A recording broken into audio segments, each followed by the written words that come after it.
როგორ დავიცვათ ადამიანებმა საკუთარი თავი და ჩვენი კომპანიები კიბერშეტევებისგან. რა ხდება, როდესაც კიბერშეტევა გაქვს? კრიზისია კომპანიაში, არ იცი ამას როგორ გავამკლავდე.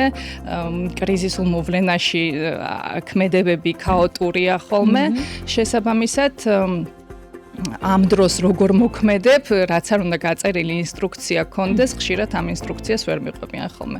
ბევრი კომპანიის დამოკიდებულება ესეთია, რომ აი ძალიან პატარა ვარ, ან შეიძლება არ ვიყო მიმზიდველი, რომ დავიჰაკო და ასე შემდეგ. ეს დამოკიდებულება აქვს ხშირად კომპანიებს. ადრე უფრო მარტივი იყო ესეთი human ფაქტორით და საღი აზრით რომ განგესაზღვრა რომ ეს იმეილი იყო არის და ეჭვი შეგპარვოდა რომ ბევრი სპელინგ შეცდომები იყო ახლა შეიძლება იმეილი მოვიდეს უშუალოდ შენი თანამშრომლის ანუ შეღწევა გააკეთო სისტემაში შენი თანამშრომლის იმეილში და იქ რო ჩახედავ იმეილის მისამართს უკვე რაღაცა უცნაური იმეილი კი არ არის უშუალოდ შენი თანამშრომლის იმეილია და გაძლევს ინსტრუქციას იგივე რაღაცა ინვოისის გადარიცხვაზე.